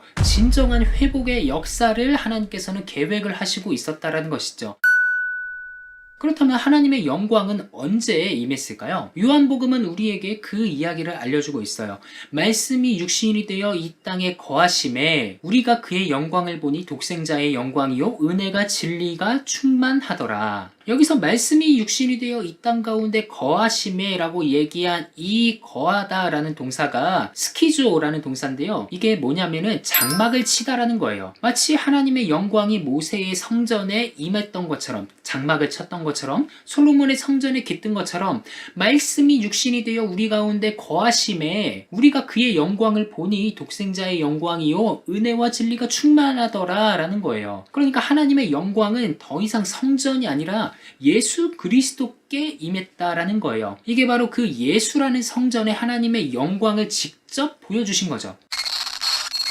지금도 제3성전을 세우자라고 이야기하는 사람들이 있습니다. 유대교 극단주의의 사람들은요, 지파들을 다시 한번 만들기 시작하고요. 그리고 레위 지파를 모집하기 시작해요. 그래가지고 제3성전을 건설하면은 바로 제사를 드릴 수 있도록 제사장 가문을 지금 모집하고 있다라는 이야기를 얼핏 들은 바가 있습니다. 제3성전이 건축이 되면 하나님께서 재림할 것이다. 저 황금의 사원을, 그 모스크를 없애면은 예수님께서 재림할 것이다. 그러나 이것은 아무 의미 없는 일입니다. 왜냐? 하나님의 영광은 성전이 아니라 예수 그리스도, 예수님께서 살아있는 성전이다라는 거예요. 그리고서는 우리가 교회로 살아갈 수 있게끔 성령 하나님이 우리 안에 임하셨어요. 그러니까 하나님께서는 눈으로 보이는 성전에 임하신 게 아니라 바로 예수 그리스도를 통해서 예수 그리스도를 믿는 사람에게 성령의 전을 만들어 주신다라는 것이죠. 그러니까 성령 임재, 성령의 충만을 받은 사람은 하나님이 거하시는 성전이 된다라는 것이 바로 바울의 이야기였던 거예요. 그래서 사도 바울이 고린도서에서 뭐라고 얘기하면은 너희가 하나님의 성전을 부수면 하나님이 너희 몸도 부술 것이다 라고 말이에요. 그러니까 우리 몸이 얼마나 중요한지 우리는 생각을 해야 됩니다. 허투루 쓸 수 없고요. 하나님이 계시는 곳이기 때문에 술 취하는 것보다 더 중요한 성령의 충만을 받아야 된다는 거예요. 이것이 바울이 얘기하는 성전 신학이었습니다. 마지막으로 이런 얘기를 조금 하고 싶어요. 그렇다면 우리는 이 세상을 살아가면서 하나님이 계시는 하나님의 전인 우리의 몸을 어떻게 사용하면 좋을까요? 디모데전서에서 바울은 이렇게 얘기합니다. 말씀과 기도, 하나님의 말씀과 기도로 거룩하여 짐이라. 우리의 경건, 그리고 우리의 성령의 충만, 우리의 거룩함, 이것은 하나님의 말씀, 그리고 우리가 기도 생활하는 것에서 나온다라는 것이죠. 고린도 후서에서 바울은 그렇게 얘기했어요. 너희 안에 예수 그리스도가 계신지 한번 시험해 봐라. 그러니까 우리가 평소에 말씀을 읽지 않고 기도하지 않는다. 그러면 정말 내가 예수 믿는 사람인가 시험해 보는 것이 좋습니다. 내가 하나님의 전으로 살아가고 있는지 그 사실은 다른 사람이 아니라 내가 제일 잘 압니다. 우리 스스로 한번 점검을 해봅시다. 내가 어떠한 사람인가? 내가 하나님의 말씀대로 살고 있나? 내가 정말 하나님과 가까워지고 있나? 내 안에 성령 하나님을 모시고 있는가? 과연 우리는 그리스도인으로서의 정체성을 가지고 있나요? 성경에서 출애굽 이야기 있잖아. 이걸 무조건 넣을 수밖에 없었던 이유. 이 유다의 포로민들 사이에서는 자신들의 그 정체성을 찾기 위한 성찰이 필요했겠지. 우리는 왜 바벨론으로 끌려갔으며 우리는 어떻게 해서 바벨론에서 돌아오게 되었는가? 그래서 그들이 모세라는 이름의 권위를 빌려가지고 레위기 26장에다가 넣은 게 있어. 너희들이 내 말을 지키지 않으면은 칼과 기근과 전염병으로 내가 너희를 심판할 것이다. 그런데 너희들이 칼로 심판을 당했는데 그래도 돌아오지 않는다. 그럼 내가 너희들을 먼 땅으로 쫓아낼 거야. 그때가 되면은 너희들이 살고 있었던 이 땅, 너희가 악을 저질러 가지고 악으로 물든 이 땅이 너희가 외국에 있을 동안에 안식을 누릴 거야, 이렇게 얘기하고 있단 말이지. 이것이 모세의 사인이었다. 모세의 말대로 우리가 지금 바벨론 땅으로 와 있는 거다. 그러면은 이 사람들에게 출애굽이라는 것은 어떠한 한 신학적으로 작용을 하고 있는 거야. 아브라함의 여정 속에서의 출애굽. 갈대아 우르에서부터 약속의 땅으로 왔지. 근데 그 약속의 땅에서 이집트로 내려가지. 그러고 다시 가나안 땅으로 올라왔을 때 이게 첫 번째 출애굽이다. 약속의 땅에서의 추방, 약속의 땅으로의 되돌아옴, 본인들의 조상이 이렇게 살았다라는 것을 본인들의 삶에 지금 투영시키고 있는 거지. 자신들이 다시 가나안 땅으로 돌아가야 하는 당위성을 제공해 준다는 거야. 바벨론 포로 시기 때에 태어났던 2세대들, 3세대들이 있을 거 아니야. 포로민 공동체에서. 그 사람들에게 이스라엘 땅은 낯선 땅이야, 사실. 그 낯선 땅에 사람들이 왜 정착을 해야 됩니까? 라고 얘기할 수 있잖아. 내 고향은 바벨론인데 이스라엘로 왜 가야 됩니까? 라고 하는 사람들이 있을 거고, 그런 사람들에게 역사적이고 신학적인 당위성을 줄 수가 있다는 거지. 우리는 무조건 돌아가야 한다. 역사에 보면은 1차 포로는 다니엘 세 친구들하고 거의 그 지식인들만 갔잖아. 1차 포로는 그렇게 많이 안 갔고 이 사람들은 지식인으로 대동을 했기 때문에 바벨론의 관료로 삼았단 말이야. 그래야지만 이 이스라엘을 어떻게 요리할 수 있을지 걔네들한테 들을 거니까. 근데 2차 포로 때 597년에는 어떤 사람들이 끌려갔냐면은 장인들, 대장장이들, 그리고 용사들, 이런 사람들이 10,000명, 8,000명 이렇게 끌려갔다고 그랬어. 같이 끌려갔던 게 에스겔이고 같이 끌려갔던 게 딱 3개월 지휘했던 여호야긴이었어. 이 사람들이 그발강이라는 데에 자신들의 공동체를 만들어 놨지. 근데 1차 포로 때의 지식인들은 위에 있잖아. 근데 2차 포로 때의 지식인들은 이 백성들의 삶 가운데 있잖아. 그 사람들이 이렇게 모여 있을 때에 이 사람들은 성찰을 하기 시작한 거야. 내가 왜 이렇게 이런 꼴을 당해야 됩니까? 이런 생각을 하지 않았고, 하나님이 우리에게 향하신 계획이 무엇인가, 이런 거를 생각하고 있었단 말이야. 에스겔이 행위 예술을 하잖아. 왼쪽으로 390일, 오른쪽으로 40일 이렇게 해가지고 430일 동안 누워있고 또 똥으로 고기 구워 먹고. 거기 근데 저는 못하겠습니다 막 그러고 막 그러잖아. 기상천외한 일들을 막 벌이고 있는데, 어떤 사람은 이렇게 얘기할 수 있지. 에스겔 적어보고 자 드디어 미쳤다, 뭐 하는 거냐 뭐 이렇게 얘기할 수 있는데, 이 포로민 공동체, 그발강가에 있었던 공동체는 욕하지 않았어. 이게 무슨 뜻이냐 그렇게 물어봤었지. 그치. 에스겔에게 장로들이 나와가지고 에스겔 앞에 이렇게 앉아가지고 에스겔의 말씀을 듣는 거야. 유다에 있었던 사람들은 이제 죄다 어리석은 사람들밖에 안 남은 거야. 1차 포로, 2차 포로 해가면서 고위 지식인들이 다 빼나가고, 정말로 그 안에는 썩은 사람들, 종교로 밥 벌어먹는 사람들, 이런 진짜 완전 썩어 빠진 사람들만 남은 거지. 그러니까 느부갓네살의 전략이 성공한 거야. 지식인들 다 빼나가니까 어리석은 사람들만 남았다. 그러니까 베네수엘라 된 거야 지금 이스라엘이. 그래가지고 쳐들어가지고 다 쓸어버리고 포로로 남아가고, 물론 여기서도 포로를 잡아간 숫자가 그렇게 많지 않아요. 3차 포로. 그냥 어느 정도 매겨놨잖아. 근데 문제는 그 땅에 이스라엘에 사는 사람들은 바보였다. 어쨌든 그래가지고 이게 위치가 바뀌어버린 거야. 지금 이스라엘에는 바보들밖에 없어. 근데 바벨론에는 지식인들이 있어. 그 사람들이 에스겔을 위주로 이렇게 뭉쳐가지고 자신들이 어떻게 하면 될 것인지를 성찰하기 시작해. 그러고서는 이 키루스가 와가지고 바벨론을 쓸어버린 다음에 포로민들을 자유를 선포하잖아. 희년을 선포하잖아. 그래가지고 이 사람들이 다시 돌아왔어. 스룹바벨이 왔지? 그럼 스룹바벨은 어떤 사람이야? 바벨론 포로 공동체에서 태어나고 자랐던 사람이야. 하나님의 명령을 듣고 성찰한 가정 속에서 태어난 사람들. 그게 스룹바벨, 에스라, 느헤미야 같은 사람들이었다는 거지. 스룹바벨에 가가지고 여기서 성전 짓겠다고 얘기하잖아. 그랬더니 이스라엘에 살고 있던 사람들 입장에서는 얘네들이 낯선 사람들인 거야. 갑자기 스룹바벨이 와가지고 우리 여호와의 성전을 지읍시다 이러고 있는데, 그 이스라엘 사람들은 뭐라 그래? 그게 뭔데요? 이거는 성경을 보면서 얘기하는 게 낫겠다. 사로잡혔던 자들의 자손이 이스라엘의 하나님 여호와의 성전을 건축한다 하며 듣고 유다와 베냐민의 대적이 듣고, 이 대적은 이 사람들 입장에서의 대적이야. 그 땅에 살고 있던 사람들이야. 스룹바벨과 족장들에게 나와 이르되 우리가 너희와 함께 건축하게 하라. 아수르 왕 에살핫돈이 우리를 이리로 하게 한 날부터 우리가 하나님께 제사를 드리노라 라고 얘기하잖아. 이게 사마리아거든. 아수르 왕 에살핫돈이 우리를 이리로 오게 했다. 이 사람들이 지금 사마리아 사람들이야. 일단 이 사람들이 우리가 그 날부터 하나님께 제사를 드린다고 하잖아. 그러니까 스룹바벨 입장에서 보면은 얘네들은 하나님을 섬기고 있대. 근데 하나님을 섬기는 게 꼬라지가 보니까 그냥 금송아지 섬기는 거랑 다름이 없는 거야. 얘네들 진짜 하나님 안 섬기잖아. 니 여호와 섬겨? 여호와 섬긴대. 정말? 그 사람들 입장 아니야? 그러니까 스룹바벨 입장인 거지. 그러니까 이 사람들 입장에서는 지금 어이가 없는 거야. 갑자기 먼 데서 온 사람들이 와가지고 성전 짓는다 그러는데 지네들이 정통이라는 거야. 아니 뭐야. 그래가지고 그냥 우리 같이 합시다. 우리 그래도 하나님 믿고 있고요. 지금까지 우리 이 땅에서 잘 살고 있었어요. 하니까 스룹바벨하고 예수아가 뭐라 그랬냐면은 아주 단호하게 너희는 우리와 상관이 없느니라. 와, 얼티가 없네. 아니, 니들은 근본이 아니야. 이 소리 하는 거 아니야. 그러니까 와. 우리는 페르시아 왕 코레스가 얘기한 대로 우리들 스스로 하나님의 성전을 짓겠다. 그랬더니 이때부터 이 사람들이 성전 건축하는 거를 방해하기 시작했다라고 이야기하고 있어. 그러면서 그 사람들을 가리켜가지고 뭐라고 얘기하는 줄 알아? 뭐라? 암하아레츠. 하하레트는 땅인데, 그 땅의 백성. 그 땅의 백성. 이게 그 사람들, 사마리아 사람들을 차별하는 말이거든. 이게 예수님 시대까지 쭉 이어져 온 아주 유사 깊은 근본적인 단어야. 그러니까 사탄이라는 말 대신에 쓸 수 있는 게 그 땅의 백성이라는 거야. 암하아레츠다. 저 사람 암하아레츠다.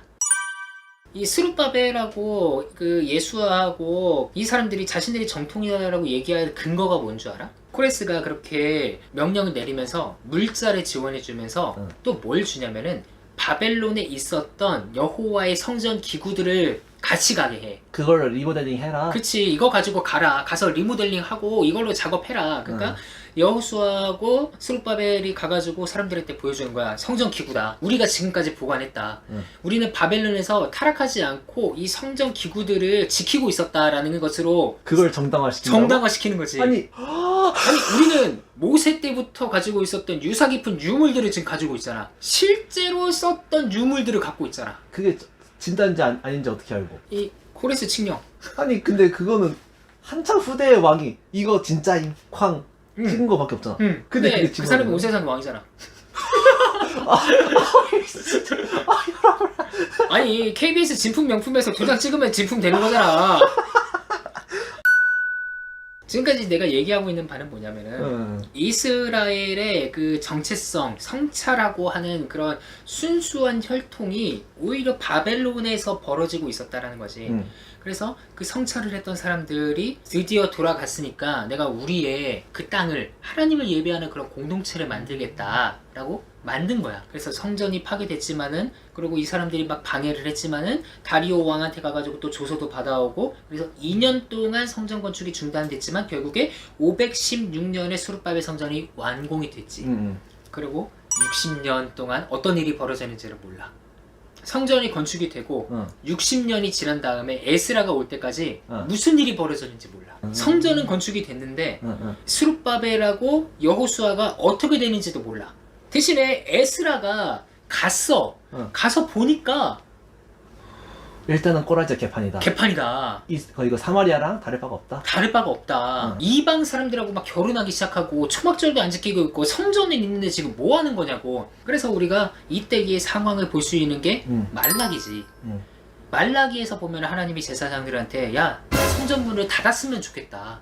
제사장들이 하나님 어떻게 우리를 사랑하셨습니까? 막 이렇게 묻고 이게 뭐 하는 꼬라지냐 이런 거지.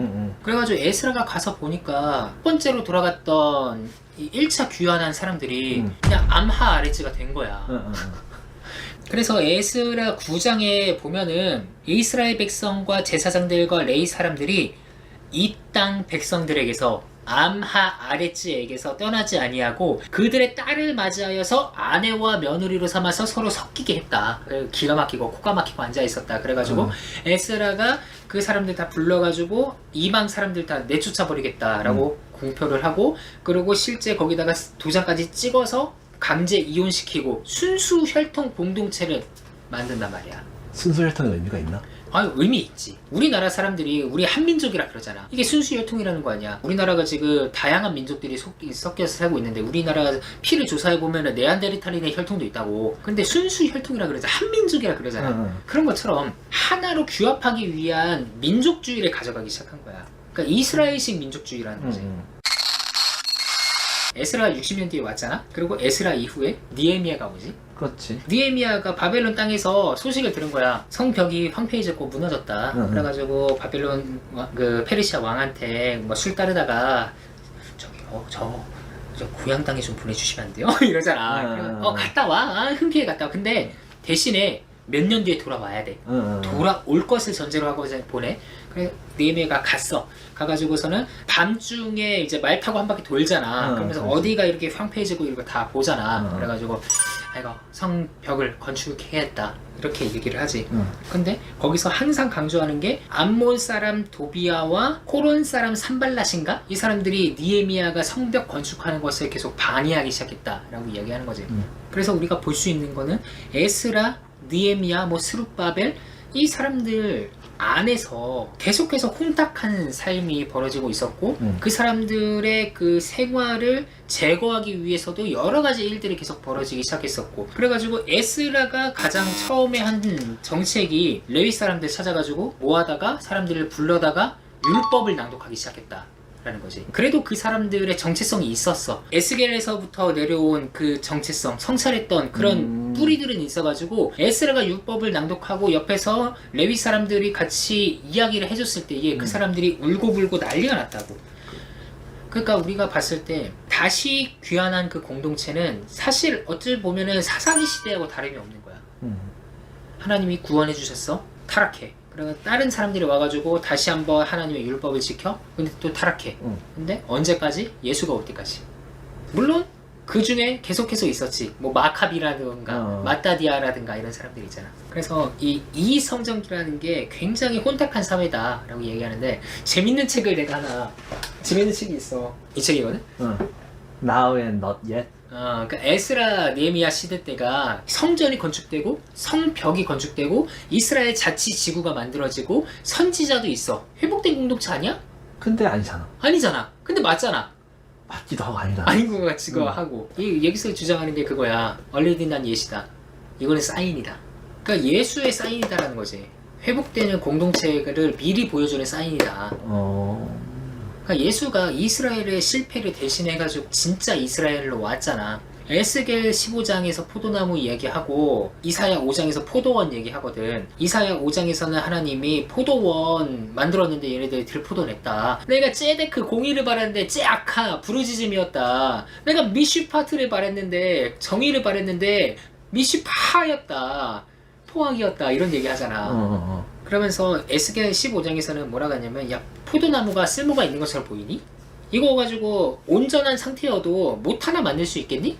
이거 나무 그릇조차도 못 만들고 그 그릇을 걸 못조차 못 만드는데 얘네들이 불에 타버리면은 뭐 쓸모가 있겠니? 라고 얘기하는 거잖아. 그러니까 유다 백성들이 포도나무인데 포도원인데 얘네들이 지금 제대로 기능을 못하고 있다는 거잖아. 포도라는 거는 유다를 상징하는 아주 유서 깊은 거지. 저기 그 아브라함 야곱의 축복에서 나오잖아. 너는 담장 너머로 뻗은 나무 가지에 불을 이 양반 그 열매처럼 처음 보다 보니까 아주 하나님의 이런 얘기들 하잖아. 그러니까 유다가 지금 망하고 있다라는 거잖아. 근데 요한복음 15장에서 예수가 뭐라 그럴 줄 알아? 나는 참 포도나무요 내 아버지는 참 농부라. 나는 포도나무요 내 아버지는 농부라. 이거 이사야 5장 내용이 얘기 갖고 온 거거든.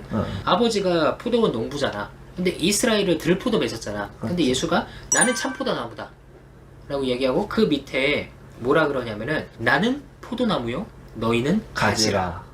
이게 뭐냐? 에스겔 15장 갖고 온 거거든. 니네들이 행위를 제대로 행실을 바르게 하지 못하면은 너희들이 살라가지고 장작거리로 만들어버리겠다. 이 요한복음 15장의 문맥에도 똑같이 나와. 그러니까 예수가 나는 지금 이스라엘의 실패를 대신해서 이 땅에 온 참 포도나무나 너희들은 내 제자다 이런 얘기들을 하고 있는 거지. 그러니까 여기서 말하는 그 사인이 그거라는 거야. 이스라엘의 실패, 완전한 성공은 어디에도 없었어. 역사에 어디에도 없었고 그리고 이 사람들이 돌아와서도 성벽 건축하고 모세가 얘기했던 그 새로운 안식의 땅이 되는 것 같아. 근데 완전하지 않았다. 대신에 이것이 보여주는 사인이 있었다라는 거지. 그래서 이 느헤미야하고 에스라 같은 이야기를 보면서 순수혈통 공동체라는 것을 가져가려고 노력을 많이 했었고, 옛날에 있었던 정말 우리의 그 선조들이 가지고 갔던 그 신앙의 순수성과 거룩성을 우리가 회복하자라는 측면에서는 굉장히 부단한 노력을 많이 했던 것 같아. 근데 여기서 드는 의문은 그거지. 다윗의 할머니가 모압 사람이었는데 이거 어떻게 받아들일 거냐. 포로민 공동체가 돌아와가지고 타나크를 엮었다라고 하면은 룻기를 빼야지. 룻기 빼야지. 룻이 완전 그냥 이방 사람인데. 거의 우리나라의 세종대왕급으로 아주 정평이 나 있는 다윗의 할머니가 모압 사람이야. 세종대왕이 청나라 사람, 할머니가 청나라 사람이고. 그런 느낌인 거야. 근데 그러면은 포로민 공동체는 왜 룻기를 안 없앴을까? 내가 생각하는 건 그거야. 순수 혈통이라는 것을 중요하게 생각했느냐, 아니면은 이 순수 혈통을 만들어낸 어떤 사상적 측면이 중요했느냐라는 거야. 이 사람들이 그냥 무작정으로 가가지고 야 너 모압 사람이지, 너 암몬 사람이지, 아니야 우리 무조건 이스라엘 사람들만 있어야 돼 라고 이야기하는 거냐, 아니면은 그 순수 혈통으로 묶을 수 있게 만든 어떤 사상적인 배경이 있었느냐라는 건데, 나는 여기에 좀 더 초점이 있다고 봐. 이 사상적 배경은 아까도 말했듯이 공의와 정의, 고아와 과부와 나그네와 레위인들과 이방인들과 난민들을 하나로 아우르는 그런 공동체. 만약에 이 에스라 느헤미야가 갔는데 이 이방인들하고 결혼한 공동체가 정말 하나님 예배 잘하고 잘 섬기고 그러면은 오케이 했을 것 같아. 근데 얘네들이 마치 솔로몬이 이방 여인들을 받아와가지고 계속 수입산 신을 받아들인 것처럼 그렇게 타락한 공동체를 유지하고 있으니까 끊어내버리자라는 거예요. 여기서 암세포가 더 이상 발전하기 전에 끊어버리자라는 거지. 근데 룻기를 봤을 때의 룻기의 신학 자체가 아주 사회적 약자들에게 공의와 정의를 베풀어주는 신학을 갖고 있다. 그리고 모압 여인인 룻이 하는 그 신앙 고백, 어머니의 하나님이 나의 하나님이 되고 어머님의 백성이 나의 백성이 될 것입니다. 이 신앙의 고백, 그것이 정의와 공의를 아우르는 공동체가 가져가야 할 역할이었다. 그러니까 본보기였다라고 생각했을 거겠지. 약간 좀 그런 느낌 아니었을까? 일단 다른 민족들도 섞여 있을 거 아니야. 그 다른 민족에 있는 사람들을 하나의 민족을 만들기 위해서는 너희들은 이 사람처럼 행동해야 한다. 약간 좀 그런 거지. 프로판. 그렇게 하나의 모범적인 예시를 보여준 거지. 너희들 모압 사람이지? 너희들 암몬 사람이지? 근데 너희들의 조상 중에 조상인 룻이라는 사람이 있는데 그 사람이 이렇게 행동했어. 그러니까 이제 너희들도 이렇게 행동하려. 우리 공동체에 들어오기 위해서는 이게 필요해. 할례, 음식법? 물론 했을 거야. 안식을 지켜야 되고 이런 그 민족적인 표지들을 가져가면서도 사상적인 지표로서는 이 공의와 정의를 행하는 것.